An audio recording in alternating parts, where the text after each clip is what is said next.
Fue una obra de ingeniería bélica única, una barrera de hormigón, púas y controles militares que dividió durante casi 30 años no solo a Berlín, sino a dos mundos enfrentados. Su caída representó uno de los eventos más significativos del siglo XX y el inicio del desplome del modelo soviético.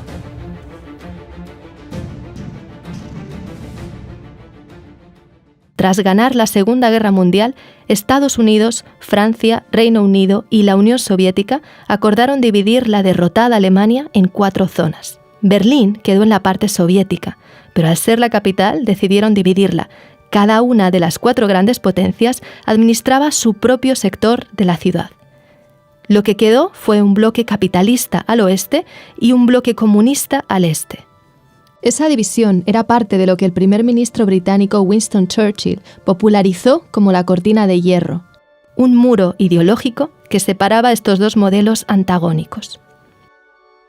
From Stettin in the Baltic to Trieste in the Adriatic, an iron curtain has descended across the continent. Empezaba así lo que conocemos como la Guerra Fría, y con ella la narrativa de un mundo bipolar que estaba enfrentado. Alemania se convirtió en la síntesis de esa división. En el oeste, Estados Unidos, Francia y Reino Unido se unieron para crear la República Federal de Alemania. En el este quedaba la República Democrática Alemana, un estado satélite de la URSS como lo eran Polonia, Hungría o Checoslovaquia, entre otros. Berlín quedaba como una isla encerrada en la parte del bloque socialista. Con los años, esto se convirtió en un problema para las autoridades comunistas, no solo porque los servicios secretos de Estados Unidos y Reino Unido usaban la ciudad como base de espionaje, sino también porque más de 2,5 millones de personas huyeron de la parte este a la oeste desde 1949 hasta 1961.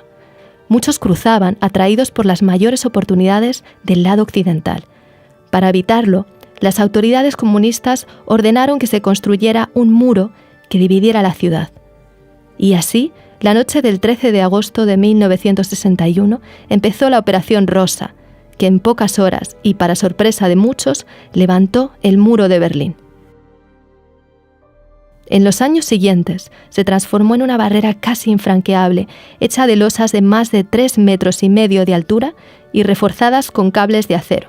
Además, tenía rejas electrificadas, búnkeres, áreas con perros policía y lo que llamaban una franja de la muerte, vigilada por torres con policías armados.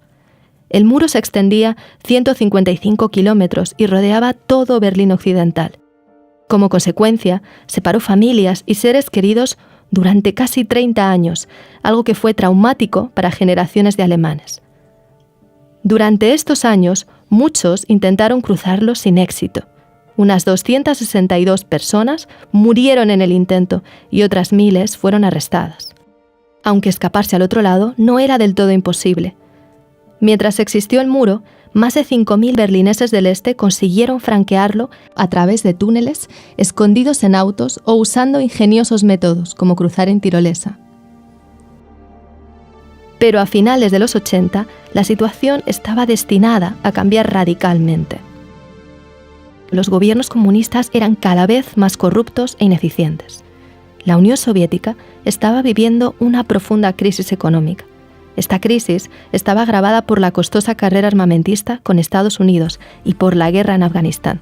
Eso le obligó a cortar la ayuda económica que había estado dando durante décadas a todos los países del bloque comunista, incluido Alemania Oriental.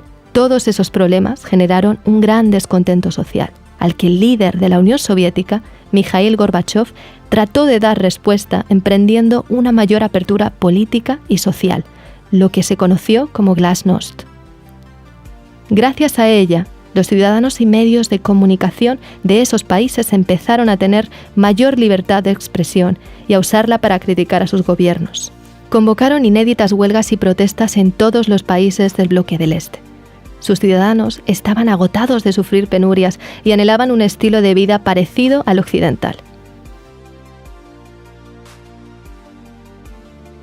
En Polonia, el movimiento sindical no comunista Solidaridad de Lech Walesa logró en junio de 1989 que se celebraran las primeras elecciones parcialmente libres en décadas.